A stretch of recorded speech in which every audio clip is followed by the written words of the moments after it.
Well, we've got a lot of ground to cover, but the thing I wanted to start out talking with you about is you recently published the book, The Power of HR. Yes. And I wanted to get the backstory. So for those of you who don't know you started your career as a practitioner. You're in the analyst space now, also an author, I guess you could say. Yep. Tell us about the book. Tell us about why it's important now, and what motivated you to write it, and how it's been received. Yeah. Well, I'll start with the reception. Well, I want to take a little detour here for a second because you mentioned sports medicine, Mhm. and here I was thinking, I thought you were in a band, and you even managed a band. Can you talk about that and how that led you to be in HR and to be an entrepreneur? Yeah. So I've been playing bass guitar since middle school. One of the creative things that we're doing is I've launched a new podcast and launching a community around it. Uh, Well, what's the name of it, or is it a reveal? yeah, this is a reveal. It's going to be Joey's HR Lounge.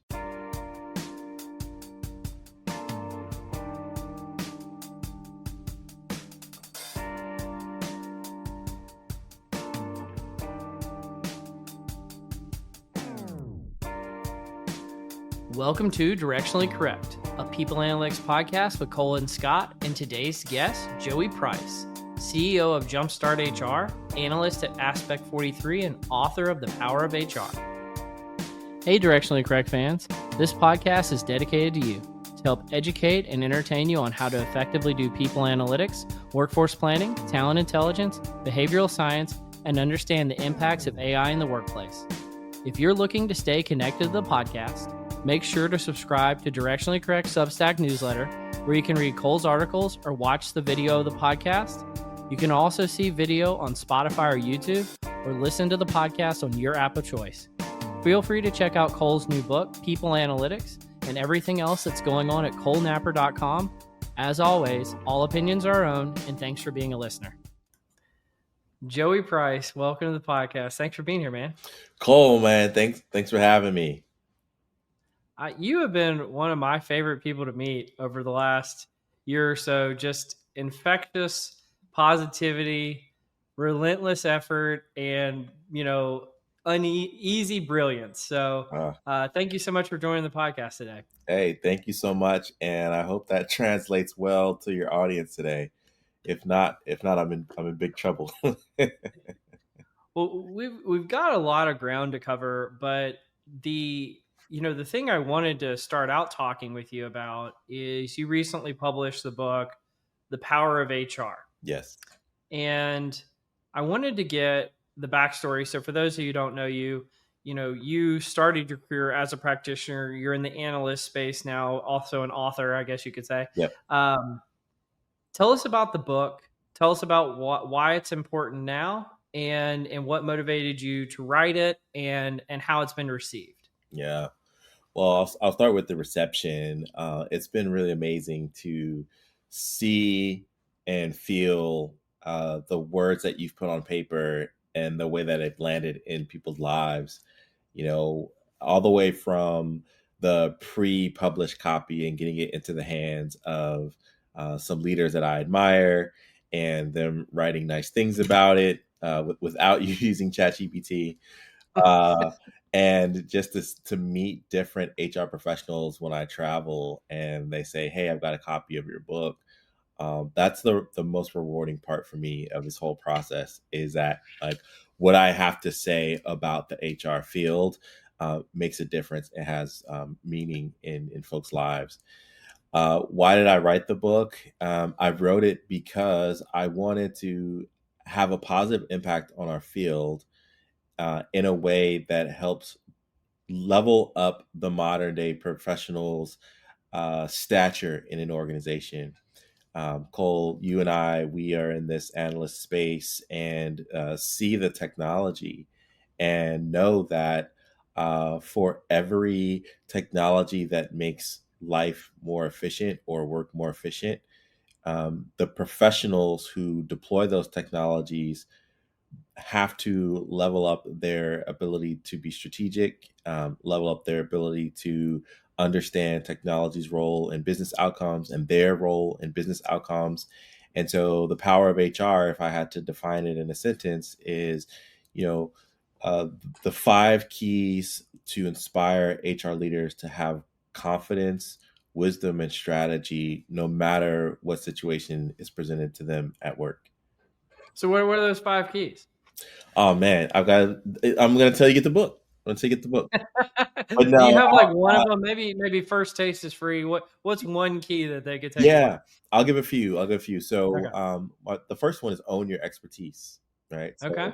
So, that's both understanding the role that HR plays within a business function, understanding HR's role within your industry, and as much as it's about knowing what you know, it's being clear about areas that are outside of your zone of brilliance or your zone of expertise, and not being afraid to invite collaborative partners into decision making processes. So, for example, if you are an HR professional and you are tasked with improving the employer brand, maybe you're not a marketing person, and so it makes sense to tap into some of the partners that you have in the marketing department. If you are undergoing audits, maybe it makes sense to tap into some of the financial professionals or the technology professionals that you have in your organization for the purpose of getting things accomplished. So, own your expertise is one. The second one, which I think is my personal favorite, is to be part coach, part cheerleader. And Oh. this value kind of stems from uh, my backstory. Before I got into the field of HR, I thought I was going to be in sports medicine and travel the world and help teams win trophies and championships. But being part coach, part cheerleader means, like, as an HR professional, whether you are in house or a consultant, you have a duty to tell the truth, and you have a duty to set the organization up for success. Now, the way that you deliver that information matters, so much so that it really is the differentiation between, um, does the CEO or the employee feel like they can trust you, or do they feel like you are the bad cop or the compliance police or the no, you can't do that kind of person? And so that's where you marry part coach, part cheerleader, as in, know your role, know how to drive positive change, set the organization up for that positive change. But when you have to deliver information, do so in a way that's encouraging and enthusiastic and inspires confidence and excitement. So I'll give those two, Cole, and then the rest Yeah. you can find in the book.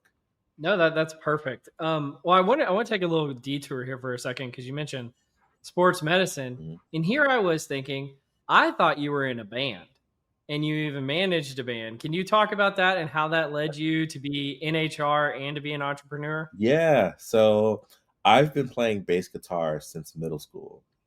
Um, my mom wanted to keep my brother and I out of trouble, and she figured one of the ways that she could do that is give us instruments that require practice. And I was a church kid, so that meant I was always at church on Sundays. And even back then, I was analytical. I said, "What instrument do I not see in the band? Because I want to play the instrument where I don't have to wait my turn. I want to get the instrument and play it."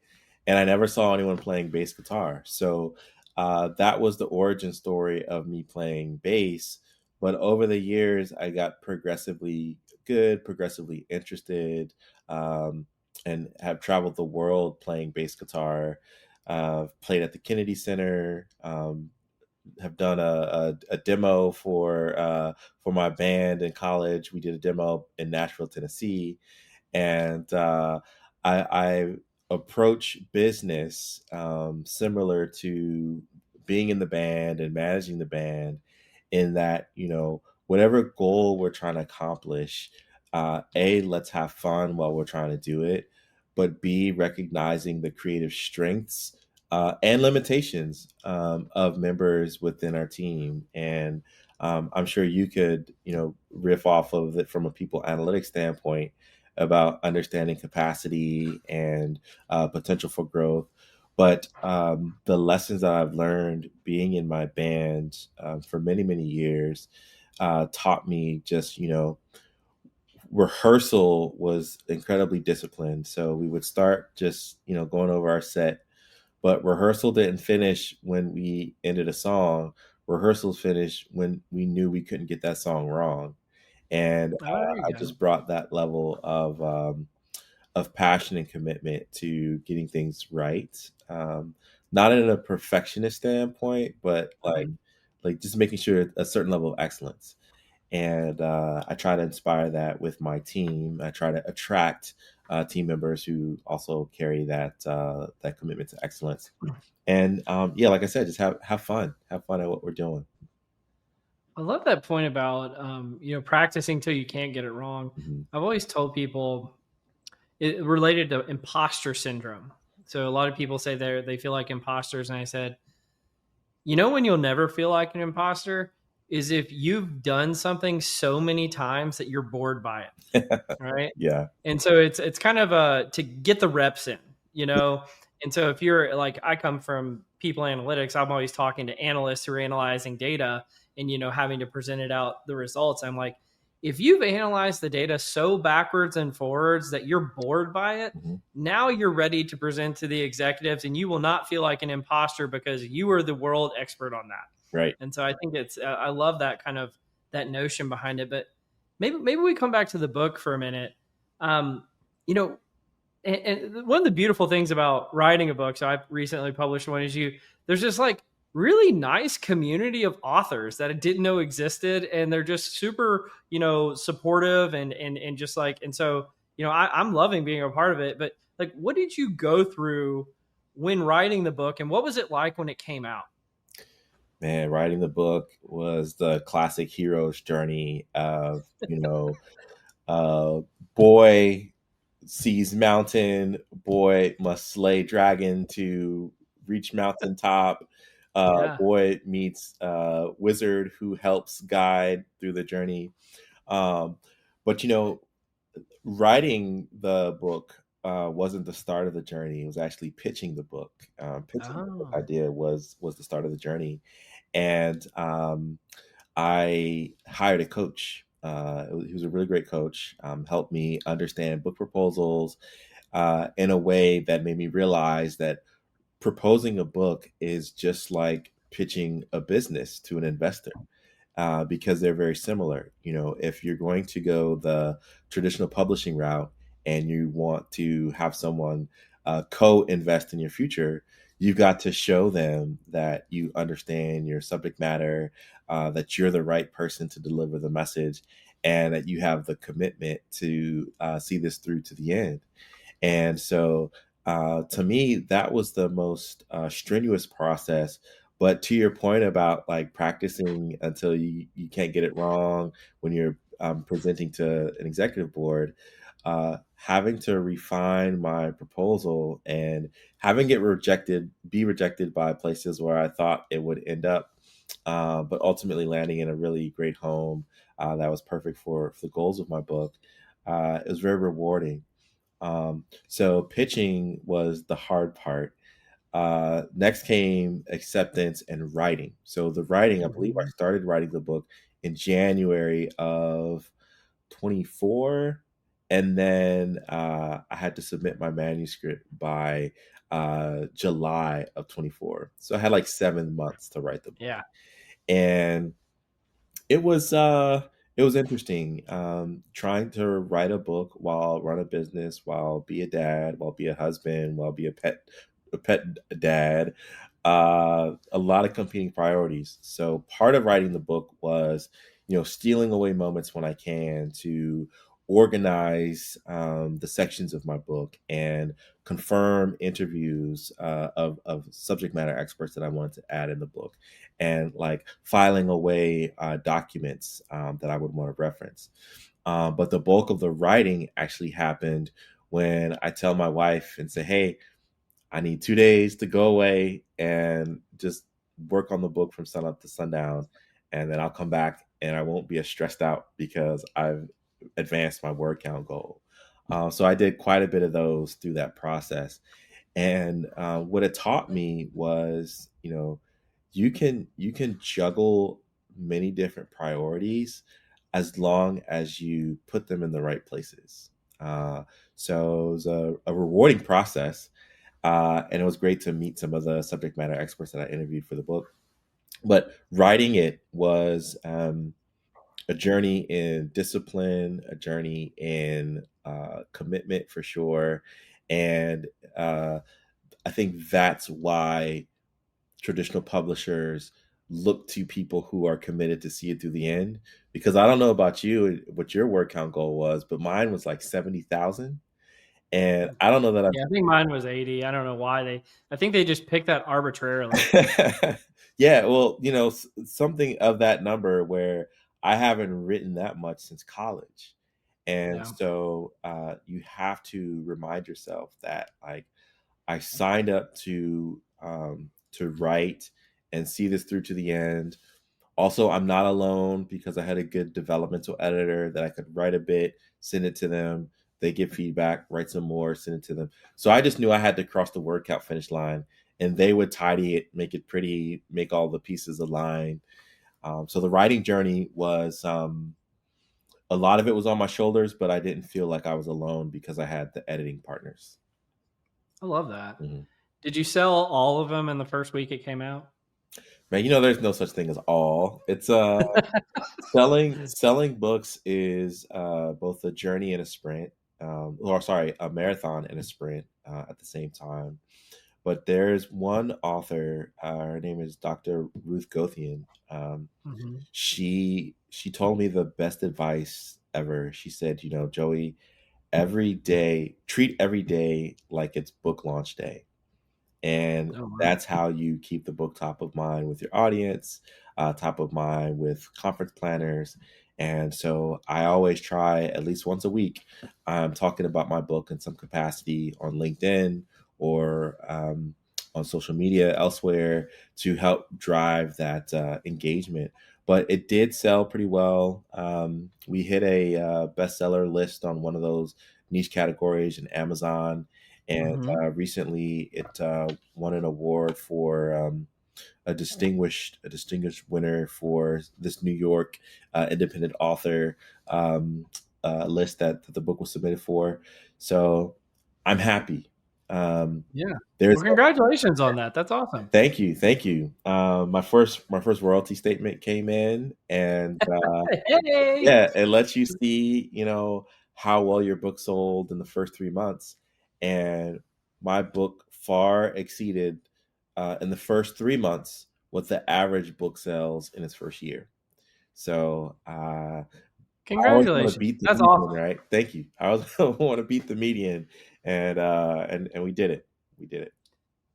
I really love that for you, man. And I'm probably over here holding up the beanie, and I don't know. I haven't gotten my numbers yet, so but Just we'll find out. just keep Um, keep pushing, man. Keep pushing. yeah. You are a phenomenal voice, and you've got a great speaking calendar. And I know that your voice is one of the ones that people really need to be paying attention to in our space.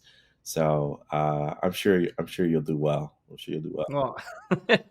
Well, one day I'll get on your level, Joey. So thank you for saying that. Thanks, man. But so you've made that transition from being in HR to writing about HR to now you analyze the industry of HR, and I've been trying a little bit, selfishly because one of the things that a lot of the practitioners who listen to my podcast talk about is where do we go in our career, and is it always just up? Like, does everybody have to become the CHRO? And one of the things that I'm trying to show is not everyone has to become the CHRO someday. There's a variety of career pathways if you decide to kind of go alternative pathways. And one of those is being an industry analyst. Mhm. And so I was hoping maybe you could talk about what it's like being an industry analyst, how you became one, and just what is that and what's the value it brings. I've talked to a few of them recently and probably more in the future, but I feel like everybody brings a different perspective to the table, and I'd love to hear yours. No, for sure, for sure. And the way I try to describe the analyst community to those who aren't as aware, I often say it's like Baskin Robbins. Like there's 33 different flavors. Mm-hmm. Some of us cover buyer sentiment. Some of us cover one particular category exclusively. So maybe only TA, only payroll, only workforce management. And then, you asked me about how I got into it. So in January of 2025, my HR consulting firm acquired Aspect 43, which was founded by Sarah White. It's a phenomenal HR technology research firm that focuses on buyer sentiment and helping technology vendors understand why HR professionals buy your product or not. Whether it's right product, wrong timing, whether it's right product, but not so clear go to market strategy or not so clear go to market alignment. And so that's what we get to do. So now at Aspect 43 is the research division for Jumpstart HR. And the reason I love this as a career path, as a potential career path for HR professionals, is many of the leading voices in the HR technology community are technologists. And what I found about technologists, not all of them, but many, when they see a problem, it's the adage of if you're a hammer, every problem looks like a nail, right? Mm-hmm. But I appreciate being an HR practitioner by trade and having that in my background, because when I look at how a vendor is trying to solve a problem, I can speak to their ability to solve the problem, but also the entire ecosystem in which it rests. And I think that brings a lot of clarity moments, especially this transformative time that we're in for HR and HR technology, where HRS platforms are diving deeper into other different verticals within the space, or we're seeing emerging trends and things that we hadn't seen before, like wellness technology. Matter of fact, we're getting ready to do to release our survey on compliance technology, and it's like compliance technology used to be the HR professional checking off lists, right? But now there are Yeah. tools that monitor labor law changes, FLSA changes, international guidelines, and things that we have to pay attention to with respect to data privacy and what have you. Um, HR professionals bring a holistic view to the technology conversation in a way that people who have primarily built their career in technology and have only interfaced with HR in their company, they don't Yeah. understand, right? So I think it's a phenomenal field for an HR professional who's looking for what's next to maybe venture in. And I mean, I'd say maybe you don't have to start by acquisition, but you start by writing. Maybe what was your experience utilizing this platform? How does it compare with this other platform? What are some of the trends you're seeing in the space that you'd like to amplify and share or warn HR professionals about? You can get started with writing and see where you end up. So how do you get the data for it? I'm assuming, are you sending out surveys? Like what is getting you the information to analyze about buyer behavior? Yeah. Well, thanks to some of the partner networks that we have, we're available and able to reach not only HR practitioners but employees Mm-hmm. at many of the organizations who are partners within our network, and so we're able to share surveys. But we've identified that there's survey fatigue, right? Mm-hmm. You can't just always give out gift cards. You can't just always say donate to the charity of your choice or the winning charity. So in this environment, you have to get creative. Um, one of the creative things that we're doing is I've launched a new podcast and launching a community around it. Uh, Well, what's the name of it? Or is it a reveal? yeah, this is a reveal. It's going to be Joey's HR Lounge, and Okay. the reason why we're doing it that way is because the podcast will exist to share information, to have one-on-one conversations with HR leaders, and Hmm. keep these high-level topics um, at a conversation level that anyone can understand and anyone can take practical next steps from. And then the community base is what we're hoping to gather some research insights and maybe spark one-on-one conversations with HR leaders who can we can say, tell us a little bit more what you mean about the frustration you had with customer service at that vendor, Hmm. all within a safe space. So, um, the cool thing is that it's not. It's a HR community for community. Sorry, HR community for HR that is not vendor specific, so Hmm. people can come and feel free to express their opinions about their experiences with technology, their hopes, their dreams, their fears, their challenges, and from there we can get some rich insights from not just the HR professionals, but from their teams as well. That's fascinating. So I'm thinking about like, we can't go a podcast without talking about AI and the effect that it's having on HR and HR professionals, especially their skills. What are some of the things that you've seen from your research, whether it to be into buying patterns or the technology or just your work as an HR person yourself, the impact that AI is having on HR at the moment? Yeah, and I live in a few worlds, so I'll talk about that. I'll start with the HR professional.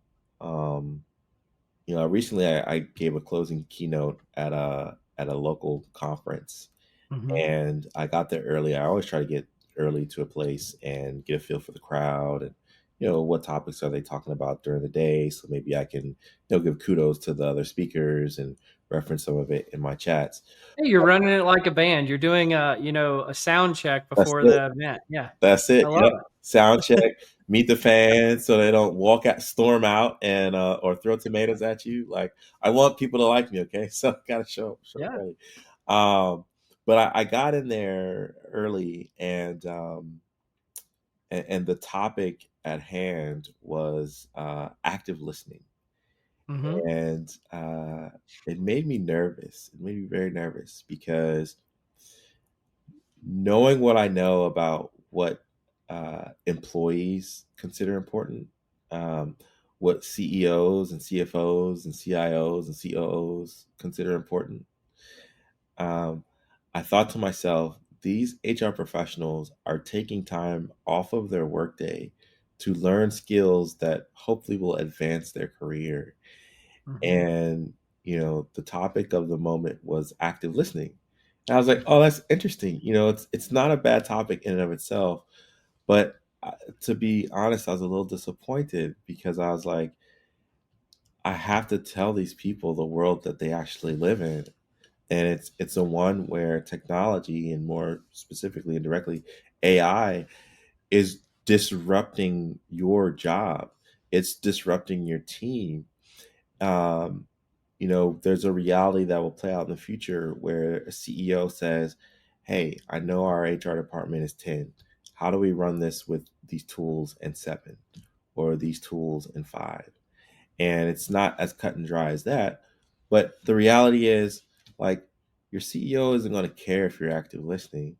And also, the tools that exist make you a better listener and make you a better communicator. And so you just bypass the whole like need for, oh, is there more? Oh, tell me, what did you mean by that? What I heard you say is such as um to conflate all of this together, AI is disrupting HR professionals and our jobs and our teams at a speed that we aren't quite able to comprehend.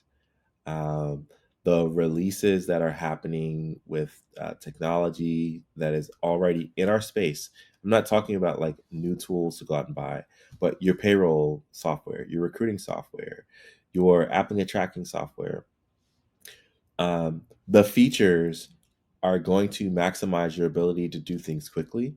And so HR professionals have to understand the mechanics behind it, how to also show their value in the midst of these tools that do things more efficiently, and be able to have the confidence that says, "Yeah, I know this tool can do my job or portions of my job rather much faster than I can, but here are the things that I know it can't do yet, and here's why I'm valuable to the team." And I think that the masses of HR professionals are still living in that like soft skills as a strength world when they need to be leaning more into access to technology and technology deployment as a strength. And so I think we're going to miss people who stay in the former and don't lean into the latter. But what I exist to do is to help more people join that Yeah. technology wave. Well, and I don't know if you have this data. You got me thinking as you were talking about that. What is the buyer sentiment right now for HR folks for AI, or if you have any knowledge of it, people analytics, workforce planning, talent intelligence, all the stuff that I'm curious about. What is the buyer sentiment for that right now? Yeah, I've got stats for you, man. Come on. Okay. One of our recent reports that we released through Aspect 43 said that 40% of HR professionals have no plan for AI integration in their current setup. Whoa. Now, that 40%, some of those are we're unaware, some of those are we're blissfully ignorant, and some of those are we're so afraid that we don't know how to take that next step. So when you think of this Hmm. large majority of people who are making decisions about workforce strategy for businesses that live in an artificial intelligence age, that's incredibly scary. So 40% are unaware of their AI strategy. The other thing that we're seeing is that HR is not the only decision maker when it comes to buying modern HR technology. So whether it be people analytics software, whether it be rolling from one payroll provider to another, um, more and more CFOs and CEOs are curious about these technologies that they're reading about in Bloomberg, or they're reading about in Forbes, or they're reading about in their trade publications. And so it's not HR's end all be all to say, "Yep, we're renewing another 5 years with this payroll company because we feel really strongly and comfortable with it." It's no, let's go out and find the best solution for our budget, for our digital transformation goals, the ones that connect to the other technologies that we have in the stack, and we need to go about this more intelligently. And so, a large portion of buyers and influencers within the space rest outside of the HR department. And so what that tells me for HR, again, going back to own your expertise, you've got to be able to understand the business case for these tools that are existing in your field. And you either guide your CEO and CFO on how to make those decisions, or they're going to guide for you. And I always say, if you're not at the table, you're on the menu. I love that saying. Well, we're getting up near the end of 2025 right now. Any kind of look back on this year or any things that you're thinking, oh, this is something that we're going to see in 2026 in terms of where HR is headed that maybe, the regular normie out there isn't aware of? Sure, sure. So I think the pendulum has swung from, at the start of the year, this was very much things had rebounded to being an employee or job seeker friendlier market, right? But I think Hmm. the pendulum has swung back to being in the employer's favor. And so with that, I believe while these things are still important, I think there's going to be less of an emphasis um, on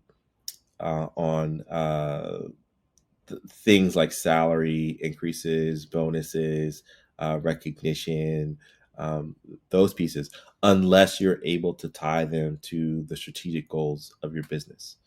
The other thing is, I have been pleasantly impressed with, from a technology standpoint, more vendors honing in on their messaging, and it's moved from not just we have AI, it's cool, it's the thing of the future, but it's we have AI, here are the practical uses of it, and here are some case studies that we can show you of companies that have had real transformative change by adopting our products. Oh, and by the way, here's the roadmap of things that we're working on and how we believe it's going to have an impact on your business. So I've been pleasantly pleased with where vendors have been honing in on their messaging. As I look into 2026, we're in a place of kind of global geopolitical volleying, right? You get a tariff. No, you don't get a tariff. You know, Everybody gets a uh, tariff. yeah, everybody gets a tariff. No, wait, just kidding. We're not going to do tariffs. And so, on one end, you could think of that as only a political, like, that doesn't bother me kind of thing. But actually, for the HR professional, it's incredibly important. Um, if you are in a multinational workforce, you need to be paying attention to geopolitics. You also need to be thinking of how are the changing cost of goods and the changing cost of services impacting your employees' ability to buy goods, buy services. We also need to be looking at the future of healthcare and how the decisions that are being made for our politicians, how those costs may be expected to be either absorbed or passed on to employers or to employees. So there's a lot to keep HR up at night. Um, but I'd say tune into really smart people like you, and Yeah, I've got some research coming on about that early yeah, next year. So yeah. I don't know if you knew that, but that's fair. Well, That's you'll thanks. come on my show, and we'll talk about the study. How about that? Oh, this is how the sausage gets made of getting invited on podcasts, people. So this is what it looks like. So, Yeah, man. thank you for sharing that, Joey. Well, I mean, I see you at conferences all the time now. I'm surprised we didn't know each other for years, but it's like every few weeks I run into you somewhere. What's a good HR conference? Like, what's the conference that if you had to pay to be there yourself, which one would you go to? Like, what constitutes making a conference good? Ooh, what constitutes making a conference good is a few things. One, is it in a place that I don't mind attending? Um, there Yeah. are certain locales that I just don't enjoy, and I'm like, I have a 48-hour limit in Vegas before I crash out. Okay, like I Yeah. got to get in, I got to get out. Um, so there are good conferences that happen in Vegas, but it's just not my favorite place. So Yeah. it's always better, I think, when you like where you are. Um, you also want to make sure that, like, does this conference um, propose to give me the personal and business goals that I'm looking for, because I'm investing my time, my money, and brain space to be at this Mhm. event. Um, so you want to make sure that it's going to help you tackle goals. Also, is it going to get you into the right network of people? You know, when I met Cole, we were at a dinner, and there's no way I would have met Cole unless I was in the right room for the right reasons, and we hit it off, and it's been great ever since. So, how will this conference impact your network? So I would say, there are many great conferences. You made me choose one. I think one of the better ones that I had a really good experience at this year was WorkHuman. And Okay. what I appreciate about WorkHuman's conference is yes, it is a company. Yes, it's a company that sells stuff, right? So, full disclaimer there. But I really felt that the programming helped make HR professionals better, whether they use the WorkHuman software or products and services or not. Um, and it was very much, it felt kind of like, it was like an anti-conference where, of Mm. course, there was programming and things, but even the way that their expo center was set up, it was really cool. You're not necessarily going from vendor to vendor to vendor to vendor, feeling like you're walking through the mall with like those people that try to give you those eye creams, right? Like, Yeah. it wasn't that experience. It was more like, oh, let's see what cool innovations are happening over there, or what's the history of employee engagement and experience within the U.S. And then there was like a cool podcast lounge. There was a bookstore. Um, so Well, you'll be at both of those next year. yeah, yeah, for sure. So again, I could roll off a long list of cool Yeah. ones, but if I had to spend my money on one, it would. No, Misha and Martin's a friend. She's at WorkHuman, and she presented recently at the SIBE Leading Edge Consortium that I co-chaired. So that's really cool that you like that one. I haven't been before, but that's awesome. Yeah, man. Well, Come on next year. yeah. Well, if I get the invite, we'll see. Cool. Well, you want to join me in Cole's Corner? Let's do it. Welcome to Cole's Corner. All right, let's start out with some rapid fire. Cool. If you weren't in HR and now an industry analyst, what would you have done with your career? I think you kind of touched on this earlier, but I'd love to dig into it a little bit. Yeah, so I thought I was going to be a sports medicine doctor, and Yeah. I realized I didn't want to tape up athletes for the rest of my life, but I Hmm. also met organic chemistry, and I was like, if I have to do this on higher levels just to get to that, I was like, nah, there's no way I have the desire to reach this end goal and go through all of that. So it would have been a sports medicine doctor, but honestly, if like money isn't an issue or anything like that, I'd honestly love to be like just either a librarian or like an Uber driver, because I like I like driving and I like talking to Yeah. people, but I also love books. And to be the book concierge for people who want to like learn new things or go down new rabbit trails of science fiction or whatever. I'd love to be a guide for folks. So that's probably what I would be doing, if I weren't doing this.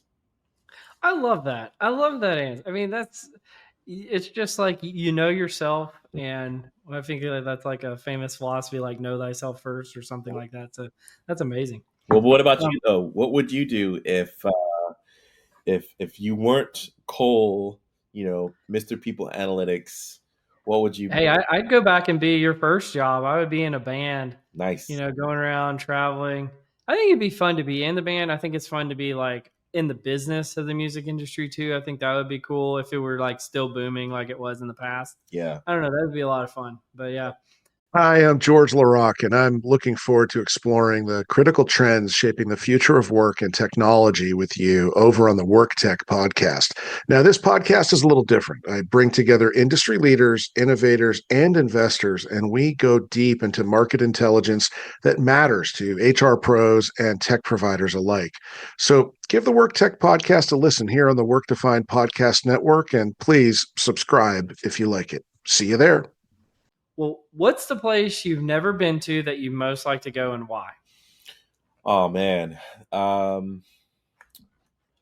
I would say domestically, some of the national parks. Mm, So southern Utah, Arizona area, even like the Everglades in Florida. Uh, yeah. I'm a big fan of nature, and just being in places where there's zero light pollution, seeing what nature made, and just being out in places like that are very inspiring. So somewhere out in nature that's been like untouched by human civilization is where I want to be domestically, and then I think internationally, more and more, a lot of work that we do is happening in places like Dubai and UAE, and Mhm. so would love to pop over there and experience the culture and do some business. So um, that's where I'd go. Yeah, every so often, probably once every 4 or 5 months, I'll get an email from a conference that's in like Dubai, Mhm. and it'll be like, "Hey, we want you to come over here and do this and that," and it's always just sketchy enough that I'm like, I'm not sure if you're trying to steal my identity. Like, I want to go, I want to do it, but I'm also like, am I going to regret responding to this? So, like, I don't know. So maybe I'll get a less sketchy one in the future, but I think that would be a fantastic place to go. Well, Cole, as long as you're not on, some state watch list, I think you're, I think you're good. Yeah. Why do you do what you do? Oh man, I do what I do. It's simple. I have a mission statement that I live by, and Hmm. it's to help more people be excited about Monday than they are about Friday. Oh And wow, so I do what I I do. love. Thank you. How did you come to that? Um, you know, oddly enough, before I even got into the HR field, my I studied kinesiology in undergrad, so Hmm. that was the whole sports medicine track, right? Like I wasn't like some criminal justice major who was like, oh, I want to go to sports medicine one day. I was really all the way into human movement. Um, so my research paper was on stress and Hmm. cortisol and its impact of us at our jobs. Um, so I've always had this desire in me to uh, help people love their jobs. I just didn't realize that from the sports medicine standpoint, I wanted to train athletes so that they can win. But now I get to train corporate athletes so that they can win. And it looks different, right? In this environment, it is creating consulting strategies that CEOs buy in and our consulting team gets to deploy and, have a one-to-one improvement of like strategy and business. And now with our acquisition of Aspect 43, it's taking data-driven insights and turning those into recommendations for technologists to create tools that help people love their jobs. And so, you know, I had just peeled the layer back. It all started of like, oh, I want to help people, okay, Yeah. but like go down a layer. Like, why do I want to help people? Well, I want to help people because we're stressed out. Why are people stressed out? We're stressed out because we go to jobs that we don't like. And why do people go to jobs that they don't like?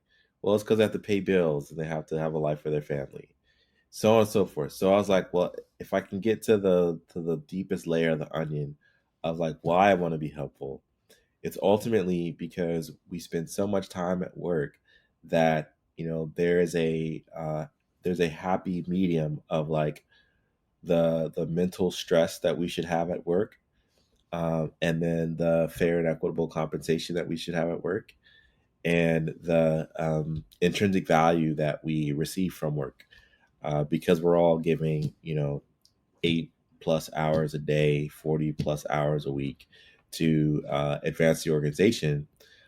Is there a way where the organizations can advance us in as mutually a redeeming way as possible? So that's why I live by that mantra.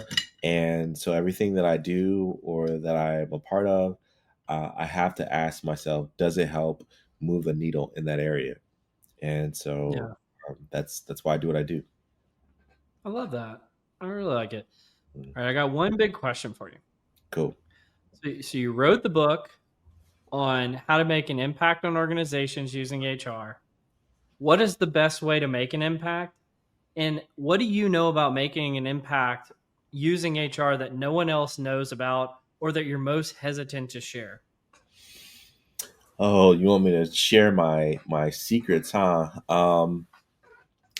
I'd say the most impactful way you can make a difference as an HR professional is to be trustworthy. And that shows up in many different ways.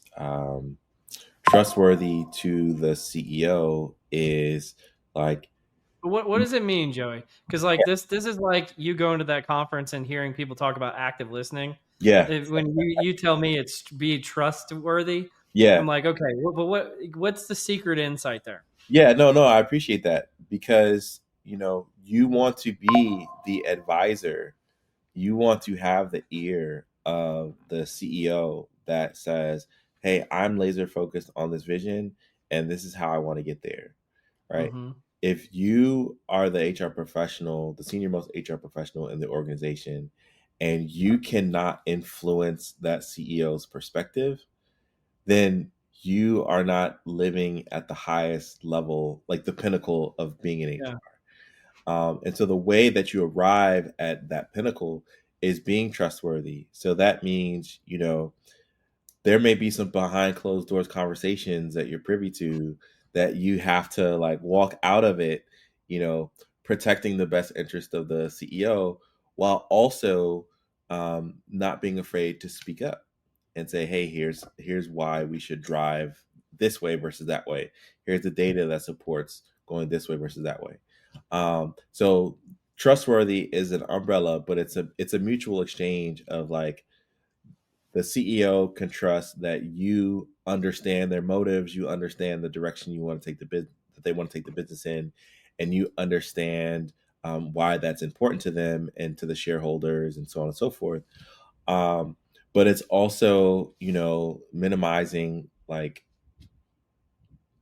minimizing whether it's you know um, not protecting Just say it. I see you the thinking about it. Just yeah. say what you want to say. It's just me and Yeah, you talking. It's just nobody's me and listening. you and the Yeah. millions of listeners, right? Yeah. I think that we lose our credibility as HR professionals when we're so gung ho about things that don't ultimately matter to the business. Like the hills that we often choose to die on as HR professionals Very silly are hills. very silly hills. Yeah. And so it's having the composure to know, is this a hill that I should die on? Is this drama that I need to involve myself in? Um, so I'd say that's a part of being trustworthy is maintaining your professional composure and not dying on stupid hills. Yeah. I could probably take some wisdom from that recently. Uh, no, I love it. All right. Well, let's do some. What am I reading? By the way, as I get into this, I don't know. Do you have any siblings? I do. I have an older brother. Okay, so you have a sibling, so this will resonate with you. Yeah. Um, in the past, like I've had a few of our previous guests tempt us to talk about research about kind of birth order Hmm. and do siblings kind of shape, your experience and that type of thing. And I've been reticent to do so because previous research on the topic basically shows that there's little or no effect.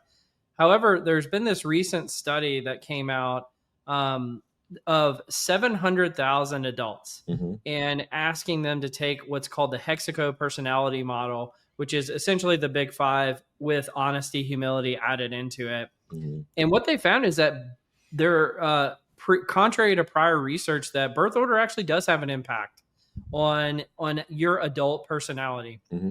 So I'll hit a few of the key findings here real quick, and then I'll let you jump in. But this was by Ashton et al. In 2024. On the honesty, humility, and agreeableness, the study found that individuals from larger families scored higher on these traits. And middleborns, as a middleborn myself, this makes a lot of sense. Middleborns had the highest scores on these two dimensions, followed by lastborns, firstborns, and only children. And then the impact of sibship size. So this is actually the number of siblings you have. If you have a sibship score of 1, that means you're an only child. I Hmm. know that gets a little confusing, but a sibship score of 2 means you have one sibling. The differences in honesty, humility, and agreeableness were most pronounced when comparing individuals from families with one child to those with 6 or more children. Essentially, if you are an only child or one child, you your honesty humility score is substantially lower than if you have six or more children, and it goes up in a linear fashion as you add children. So the honesty humility score goes up the more children there are. Hmm. And then on openness to experience, they found that only children and firstborns scored higher on openness to experience than middle or lastborns, Hmm. which is consistent with some prior research. And so there's a few findings here. They've got some charts. You can see kind of honesty, humility as the sibship score goes up, that there's a relationship there. You can see openness to experience is higher for those with Yep. less siblings. There seems to be a small relationship with extroversion, and then you'll see agreeableness goes up as well as you add siblings. But as they said earlier, that this is one of those things that middle children tend to struggle with. Hmm. So, what did you think about this one when you had a chance to look through, or did you have a chance to look through it? I did, and it's so interesting because I grew up with an older brother, and Mm-hmm. my wife is an only child. And now that we have two daughters that are 2 years apart, there are things that I understand about their personalities and like how they interact with each other that blows my wife's mind. Like on one hand, they could be fighting over markers, and then the next moment they're holding hands watching Netflix. And I was like, you know, this is what it's like being with a sibling. It's a world that you didn't understand until now. So I would say anyone who doesn't understand birth order and sibling size and the influence it has on you as an adult has never either had siblings or they've never had kids, because absolutely I can look at the traits that my kids have now, and I can tell you who they'll be as an adult. And some of that is nature, but some of it is also the nurture piece of how we respond to children. So for example, when I was growing up, my older brother was like the experiment child, right? Like Mm-hmm. my parents were new to this for the very first time. So that makes me understand why the first siblings are open to experiences, Yeah, because they were the lab rat, right? yeah. And They then tried everything out for the first time. yes, every from like do we give this child an expensive gift to like, as a child, am I going to go and try things that may get me in trouble, right? Like I always knew I could look to my brother and say, oh, if he got in trouble for that, I'm not going to do that. Or if if that was a bad decision, I'll try to learn from that. Which makes me also think about the openness to experience, is like, Mm-hmm. as that second sibling, I'm more inclined to say, well, let me not learn from my own mistakes or my own lessons. Let me see what's happened for others. So I'm more cautious and conservative when it comes to like trying new things. I Um, think you covered a lot of really good grant. I mean, that is exactly what I was hoping we would talk about here. yeah. I'm curious. You brought up earlier in the conversation. We talked about geopolitics, and I've got some research coming out next year about that, as well as labor shortages. And a part of that research is talking about birth rates decreasing. Yep. And so what that means is a lot more people are only having one child or no children, but Yep. no children don't have a personality. So one child does have a personality. And one of the interesting things I see in this research is that if you're an only child, you're much more likely to be lower on honesty, humility, much likely to be lower on agreeableness, and much higher on openness to experience. Mhm. And I wonder, as society kind of progresses and we have more and more people that are only children, what does that do to things like societal trust? If honesty, humility, and agreeableness are lower, but people are wildly open to experiences, it seems like you're going to have a lot more, and we're seeing it already, a lot more isolation, Mhm. but also a lot of seeking of novelty. And so I don't know. Do you have any thoughts about that? Yeah. I mean, to your point about seeing that play out now, um, this wasn't our research, but I read somewhere that the top two reasons why people use ChatGPT is for connection and counsel. Yeah. And so what we're seeing is people trusting algorithms more than they trust a social community. And you have to ask yourself, like, how do we get there? Right? Like, are we not vulnerable enough to share with one another? Uh, Hmm. were we not vulnerable enough to see our parents as mentors or guides, or religious figures, or teachers, or supervisors? Um, so yeah, it's super interesting. I I worry about the world that my kids will be growing into, but you bring up some good points. Yeah. No. Well, here's another slightly negative one. We'll go into.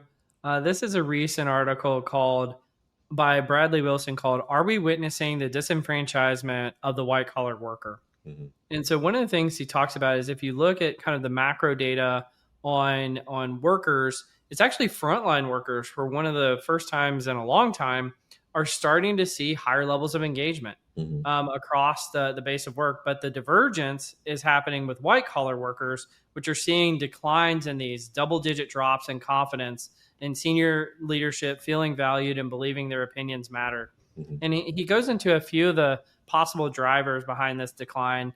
Managers seem to be much more under pressure, spans of control are increasing. The retreat from the flexibility of work that we saw during COVID, Hmm. uncertainty about technology, specifically thinking about generative AI, and we talked about that a little bit earlier, shifts in inclusion and belonging, recognition gaps, layoff anxiety, and smaller teams. And this is having a human impact on the workforce. And he gives some advice about what leaders can do to improve this. But are you seeing this in the data that you're experiencing, and what impact do you think the disenfranchisement of white collar workers is having right now, Joey? Hmm. Well, one thing that's on our research target for next year is reward and recognition. Mm-hmm. So ask me this question in like 8 months, and I'll have a research based answer from our studies. But I think to go back to the technology that's increasing, I think more and more frontline workers understand that their jobs are relatively secure because we've had self checkout for like the last 5 years, and I still hate it. Right? I Yeah, always prefer to go to a person. I Um, always tell my wife, like, when is the store going to cut me a check for doing the work? Listen, and then they'll have the nerve to say, "Do you want to donate to charity?" Yeah, I'm like, first of all, I have my own charities that I donate to. Second of all, you hired me to check out my own bags, and I have to yeah, go to unpaid labor. charity and give a tip, right? Yeah, Um, so I think that frontline workers understand to many degrees that their jobs are secure, if not in the company that they work for, the many others that are in their space. So, just as an example, if you work for a hotel chain and you felt unsatisfied with your work, you can go work for another hotel chain, or maybe a bank branch. Bank branch wants to institute more drive-through automated tellers. You can probably go around to another bank branch and have a rewarding career. Uh, but with the changing of technology, going from being able to only execute tasks to now the agentic world in which we're in, where uh, the AI is able to string tasks along to complete things in succession. That's where I think the mid-level white collar worker is nervous because we used to think, AI is just here to get rid of the toll worker, the bank teller, and the, fast food clerk. But now it's like the marketing coordinator or yeah, the HR assistant or um, even the audit professional, right? Like, yeah, um, technology is advancing in ways that forces HR professionals to reimagine our workforce planning. Mhm. but also it's getting the attention of CEOs who can say, "Oh, we can augment our workforce and realize specific gains." And I don't have to worry about them unionizing. I don't have to worry about overtime pay. I just have to worry about data costs or energy costs, which that's a topic for another time. But Sure. yeah, I see this world that we're living in, where white collar workers are scared, um, and I think rightfully so. But you should be scared. If you are scared, you should be informed, because when you're informed, you can know how Yeah. to navigate moving forward. Yeah, I'm not a believer in zero sum thinking. So just because, blue collar workers are doing better and white collar workers are doing worse, that like there's some kind of like karmic justice in that. But I Yep. will say for a long time, I mean, decades and decades, blue collar workers were treated like garbage. Yep. Like they were not treated well. Mhm. And so I think that this is probably a nice respite as a society that they're getting kind of a moment to at least say, hey, you know what, we matter too. Mhm. I mean, I kept thinking about this a lot during COVID when there were so many articles coming out about like flexible work and how this is so great that everybody gI flexible work. And I always thought, like, what about blue collar workers? Do they Well, get flexible work? 80% of our workforce is Yeah. deskless. So, And so much of the work that is done acts like white collar workers are the only workers that exist. mhm. And frankly, that offends me. It's And a so I try bubble. not, yeah. It's And a that people silo. are people. Silo. Yeah. And so everything is written about, well, what's going on in San Francisco or New York, or what's going on, with the top, tech workers. And it's like that's the entire, and that's like a fraction of the workforce. Mhm. And it's like saying these are the people who matter and these are the people who don't matter. Mhm. And so maybe it's time for a little comeuppance. I don't know. That's sort of how I look at it a little bit. But yeah, like I do think a lot of this comes down to is finally the eye of Sauron of automation, which is shown for 30 years on blue collar workers, is now shining on white collar workers. And I think it's our time to be resilient and adjust. I mean, I'm a white collar worker. I, Yeah. I I want to be an early adopter to all these technologies rather than saying, it's going to just impact me because I'm unwilling to change. Yeah. Well, and you probably saw the news where there was one consulting firm that I think they had to give like $440,000 back to a government they were consulting Yeah. for, Yep. because they use AI, it hallucinated, and they must have had a money back guarantee. Um, Well, let's use that as a transition point because that's actually the next article we've got. oh, okay, all right, cool, cool, cool, cool. Because it's not about the consulting firm, but it's about hallucinating. And this is some recent research from OpenAI and Georgia Tech Mhm. published a study in September saying AI does not hallucinate, it bluffs. Okay. And the reason for why this bluffing occurs is simple: it was taught to do so. So, for those of you who aren't familiar with the concept of reinforcement learning, what all these AI models are trained on is they get reinforced with plus points, I guess you could call it, for when they give a good answer, and neutral points for a decent answer, and then minus points for a bad answer. Hmm. And one of the things that they've baked into the reinforcement learning algorithms for making these things better is people don't like it if a model says, I don't know. Hmm. And that gets 0 points in the reinforcement learning algorithm. But when it guesses, and if a lot of times it gets lucky, it gets rewarded for that. Hmm. So a guess is essentially a bluff. And essentially what these authors are saying from OpenAI and Georgia Tech is that we are reinforcing these models to hallucinate, i.e., bluff, because that's what people want Hmm. in the results. So if we're ever complaining that AI is giving wrong information, it's our own fault because we are the ones who are liking the results that it's producing rather than we should, if we really wanted better results, we would reward it for saying, I don't know, rather than punishing it. So, what did you think about this one, especially within the context of what you were just sharing about that consulting firm?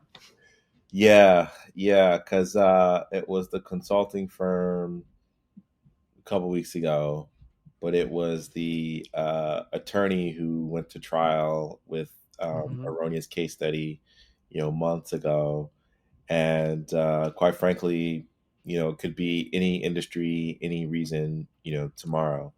Um, I I think that, first of all, I don't have as much knowledge in the field as the person writing it, so I'm not going to Sure. question how they derived at what they derived at. But what I will say is, I don't know that it's as much we want the wrong answer as we don't know. I don't know that it's going to sound weird. Someone try to slow down and do it. Um, We don't know that it's the wrong answer, and yes, therefore we think it's right, and therefore we reward it. yes, exactly that. Well said. So, I thought the same thing, and that's why I was like, it came to my mind and immediately. Is like, yeah, I think because I mean, if OpenAI is one of the authors of this, they're trying to again, take the burden of blame off of themselves right. and put it on to, well, it's just the users. It's the users' fault. And I was like, yeah, but the users think that you're giving them correct information and therefore trusting that what you provided is actually accurate. And a lot of times it sounds awesome. Hmm. So obviously they're going to be like, yeah, reward this. This is a great answer. Yeah. Like I love this answer, especially if it's sycophantic and tells you what you want to hear anyway. Yep. Even better, give it 2+ points, right? And That's right. the reality is because there's no like side by side with accuracy versus what it provided, like actual information and facts versus what the answer it provided. There's no way to assess that it was actually wrong, and so the only thing that gets downranked is I don't know. Right. Right. And thinking about the behavior of the person using the tool, you know, it's replacing the search engines, right? So Yeah, people are looking for something that's a quick but thorough answer that helps shape their thinking on something they don't know about, right? Like people aren't going in there and saying, "Hey, what's 2 plus 2?" Because they already know that answer. And if they are going in for a math problem, it's probably, their child's homework and they want to figure out how to solve it. And you always ask it like, "Show me your steps." But if it's like, "Hey, I need you to uh, prepare a memo with case law about X that addresses this thing," um, you don't know that you're getting incorrect information unless you're mhm. also taking that next step to go back in and maybe highlight whatever case it referenced, and then cross-reference some other source to say, does this show up in the database? And if it doesn't, you should be alarmed. So I think that there is the user error is not in what comes out, it's in our inability or lack of diligence in scrutinizing what does come out, Yeah. which is like that extra step that you have to take. Well, and it's like the whole point of using this is to save time. Hmm. If now you're going to use it and now you have to do double the work because you used it and you have to go do your own research, it's like this is an anti-productive task. Yep. Right. So, Joey, you've been fantastic, man. I got to say this. Like, usually when I get somebody to come on the podcast, they're like, all right, I'll do it. And you were so excited. And so I was like, this is going to be awesome. Joey's Yeah, excited to be here. Finally. of course. Somebody Oh doesn't feel man, like this they're is doing me a favor. no, So, it was fun, and I hope that the audience got some good stuff from it. Maybe some education, maybe some inspiration, maybe some gut checks. But Cole, I could chat with you forever. So looking forward absolutely. to next time we'll see each other out and about. Yep. And yeah, All right. Well, if you haven't already, go check out Joey's book, The Power of HR, his new Joey's HR Lounge, both the podcast and the group, the community that he's building. And, check out his research as an industry analyst. But you've been listening to Directionally Correct, a People Analytics podcast with Colin Scott, and today's guest, Joey Price. Thanks for joining me, Joey. thanks, Cole. See you later.